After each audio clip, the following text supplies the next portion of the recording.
Hello everyone, আসসালামু আলাইকুম।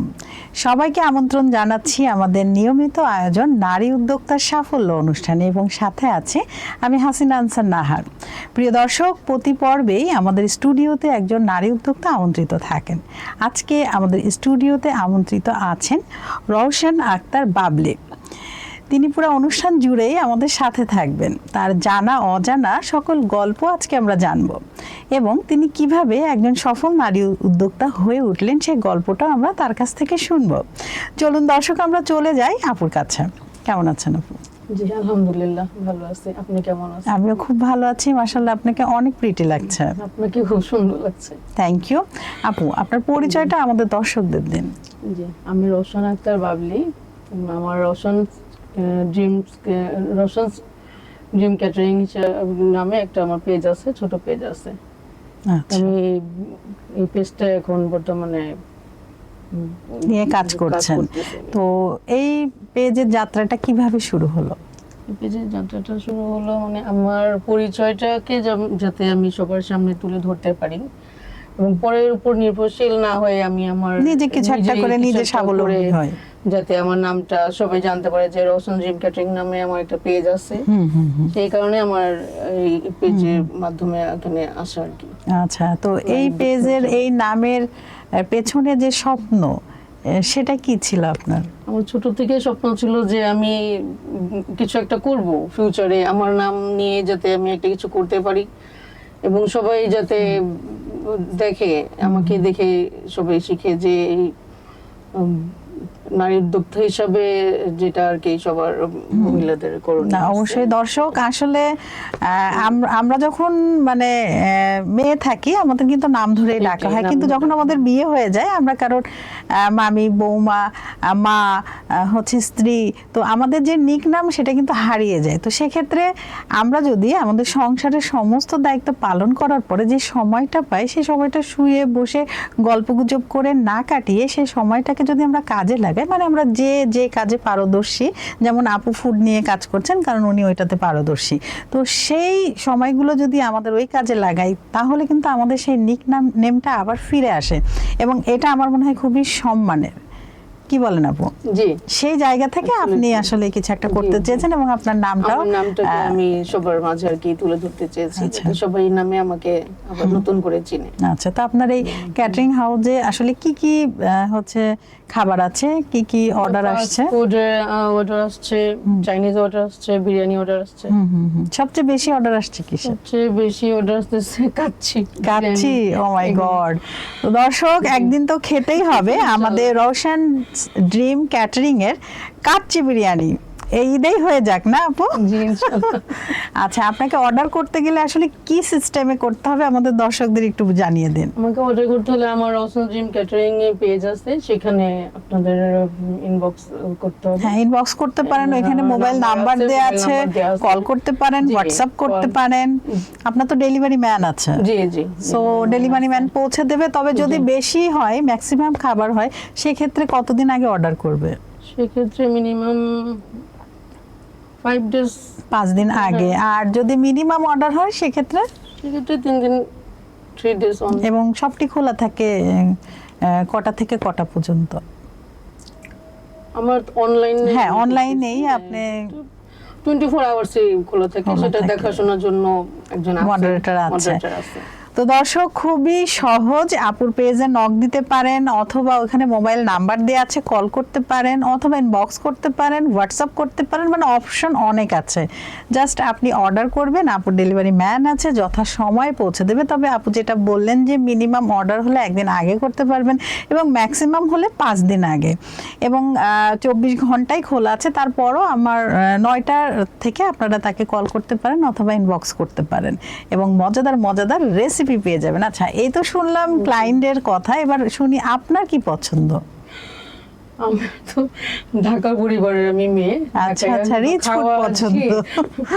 সব খাবারই ভালো লাগে। বাসায় সবাই কোনটা লাইক করে? বাসায় সবাই বিরিয়ানি।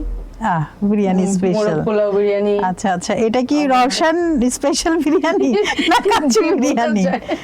আচ্ছা, বলা যায় জালি কাবাব, এগুলো বাসায় আমি তৈরি করি। আচ্ছা, আপনার আন্ডারে আরো কর্মীরা আছেন? জি জি। আচ্ছা, কতজন আছেন হেল্পিং হ্যান্ড? মিনিমাম 7 থেকে 8 জন 8 জন। তো দর্শক, উনি শুধু নিজেরই কর্মসংস্থান করছেন না, ওনার সাথে যারা আছেন তাদেরও কিন্তু কর্মসংস্থান করছেন। যেমন ডেলিভারি ম্যান একজন আছেন এবং ওনার সাথে আরো 7 জন আছেন হেল্পিং হ্যান্ড। সো আসলে এই যে উদ্যোক্তার লাইফটা, খাবারের বিজনেস বলেন আর যেটারই বলেন, এখানে কিন্তু আসলে ওই যে হয় না, আমরা অনেক চিন্তা করি যে চাকরি কোথায় পাবো, চাকরি কোথায় পাবো, এই বিষয়টা কিন্তু আর থাকে না। মানে সবাই যদি চাকরি খোঁজে তাহলে চাকরি দেবেটা কে? উদ্যোক্তারা আসলে অনেক সাহসী, তারা নিজেই নিজের কর্মসংস্থান করে, তারা চাকরি কে দেবে এই আশায় কিন্তু তারা নেই, বরঞ্চ তারা নিজেরা চাকরি দিচ্ছে। সো আমার আসলে এই জায়গা থেকে আমি বলবো যে আমরা যারা অভিভাবক আছি, আমাদের সন্তানদেরও এভাবে বড় করা যে আমার সন্তান বা আমি একজন বড় হয়ে উদ্যোক্তা হব, এই মনোভাব রাখা উচিত।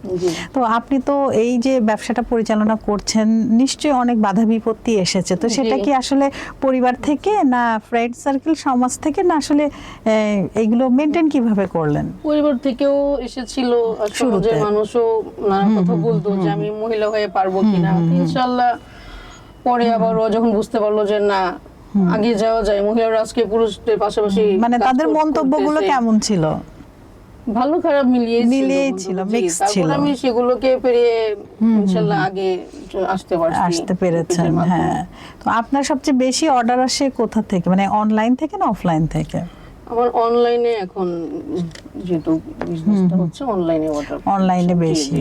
আচ্ছা, মানে অনলাইনটা আপনার কাছে ইজি লাগে, অনলাইনটা হচ্ছে এখন, তবে ইনশাআল্লাহ ফিউচারে আশা আছে যে আমি অফলাইনেও অফলাইনে দিবেন। তো ক্যাটারিং ব্যবসায় নারী উদ্যোক্তা হিসেবে আপনাকে আসলে কোন জায়গায় পুরুষদের তুলনায় বেশি প্রমাণ দিতে হচ্ছে?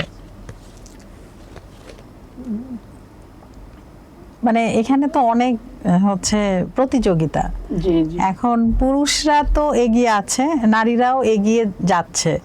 তো এখন আপনি কি কি পদক্ষেপ নিয়েছেন যেন আমি আরো ভালো করব, যেন আমার প্রোডাক্টই সবাই নেয়?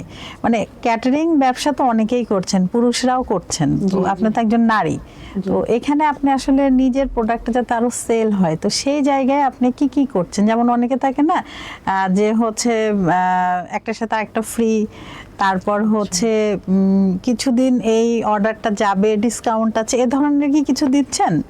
বা আপনার খাবারের মান কি আরো উন্নত করার চেষ্টা করছেন? জি, মান তো আরো উন্নত করার চেষ্টা করতেছি, তবে সবার বিশ্বাসটা অর্জন হচ্ছে এখানে আসল।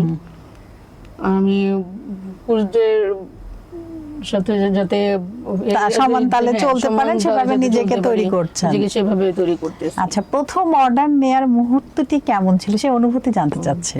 খুবই ভালো ছিল, খুবই এক্সাইটেড ছিলাম। আচ্ছা, একটু ভয় ভিতরে কাজ করতেছিল, যেরকম নতুন আমি ইয়াতে আসছি উদ্যোক্তা হিসেবে, অনলাইনে এসে আমার অর্ডারটা নিয়েছি, খুবই ভালো ছিল। আচ্ছা, তো এমন কি হয়েছে যে অর্ডারটা দেওয়ার পরে বারবার ফোন করে শোনা যে কেমন হয়েছে বা সব ঠিক আছে কিনা? সব ঠিক ছিল মাশাআল্লাহ। আপনি ফোন করেছিলেন? জি, আমাকে ওনারা বলেছিল যে খুবই মানে পছন্দ হয়েছে, ওদের টেস্ট ছিল ভালো ছিল। আচ্ছা, ওনারা কি এখনো অর্ডার নিচ্ছেন? মানে আপনার কি রিপিট কাস্টমার না নতুন সব? মানে যারা নিচ্ছে তারা আবার নিচ্ছে এবং তাদের থেকে আরো অনেক হচ্ছে। তো আপনার ব্যবসার সাফল্যের পেছনে সবচেয়ে 3টি গুরুত্বপূর্ণ সিদ্ধান্ত কি? মানে সিদ্ধান্ত তো অনেকগুলোই থাকে, তো প্রধান 3টি বললেই হবে। এখানে সিদ্ধান্তরা মেন হচ্ছে ট্রাস্ট থাকতে হবে, কাস্টমারদের যাতে টেস্টটা ভালো থাকে সেটাও খেয়াল রাখতে হবে, তাদের রুচিটা যাতে আমরা বুঝতে পারি, তাদের মনের ইয়াটা বুঝতে পারি, সেই অনুযায়ী আমরা খাওয়ার ইয়াটা ঠিক করবো আর কি। আচ্ছা, আর আপনার খাবারের মান ঠিক রাখতে আপনি কি কি ব্যবস্থা নেন? এখানে মানটা যাতে ঠিক থাকে, আমি দেখবো যে হাইজিনটা মেইনটেইন হচ্ছে কিনা, এটা তো আসলে অনেক ইম্পর্টেন্ট। হাইজিনিকটাকে দেখবো এখানে, তারপর খাবার টেস্টটাও ভালো হচ্ছে কিনা।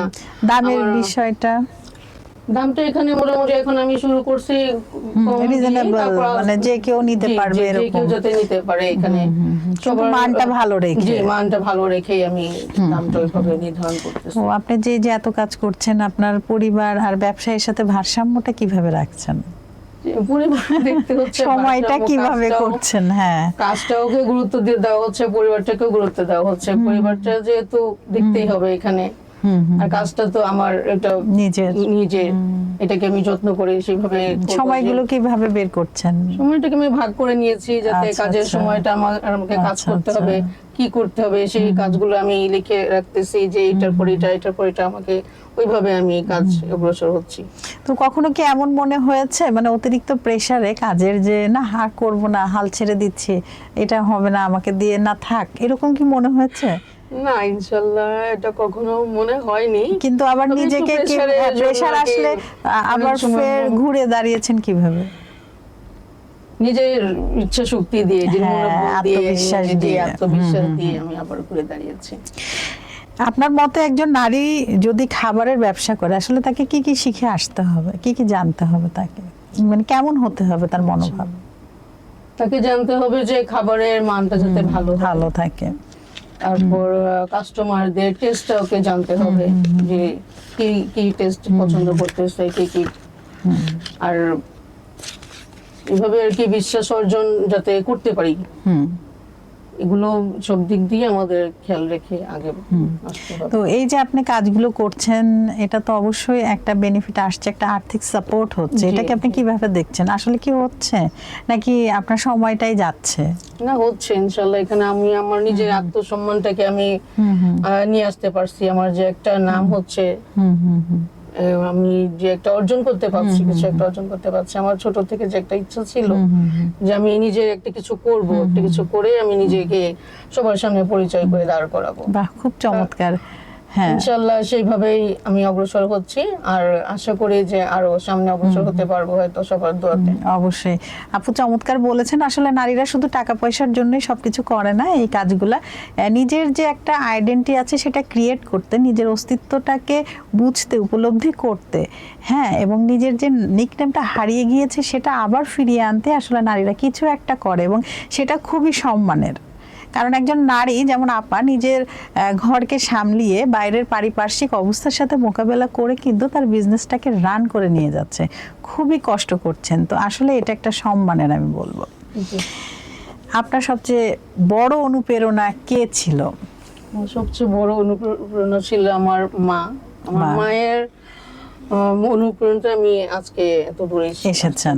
আসতে পেরেছি। আর দ্বিতীয়ত ছিল আমাদের ফরিদা আক্তার ম্যাডাম।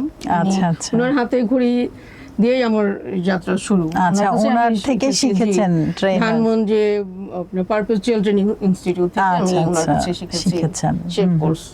আচ্ছা, অনুপ্রেরণার জায়গাও দাঁড়িয়ে এটা ফরিদা আপা, উনি আমার মানে সবকিছু, মানে আজকে আমার এত দূর আগা।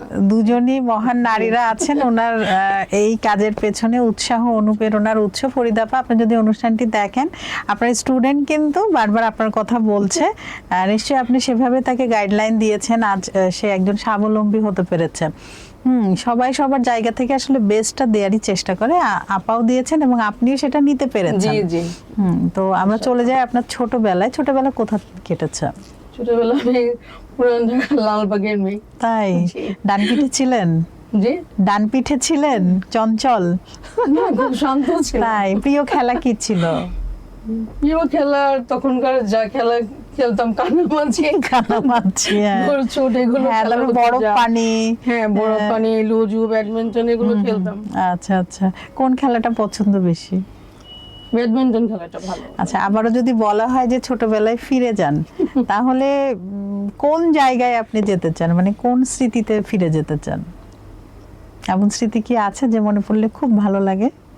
হ্যাঁ, সবার সাথে যখন আমরা সব ভাই বোনরা একসাথে হতাম, হ্যাঁ হ্যাঁ, অনেক গল্প করতাম। আচ্ছা, সেই সময়টা যদি আবার ফিরে পেতাম, সবারই আসলে দর্শক সবাই ছোটবেলায় ফিরে যেতে চায়, এবং ছোটবেলার কথা মনে পড়লে একটা কেমন জানি মনের মধ্যে আনন্দ চলে আসে। আসলে এটা সম্ভব না ছোটবেলায় ফিরে যাওয়া, কিন্তু তারপরে আমরা ইমাজিন করি যে যদি যেতাম তাহলে এই এই জিনিসগুলো পরিবর্তন করতাম।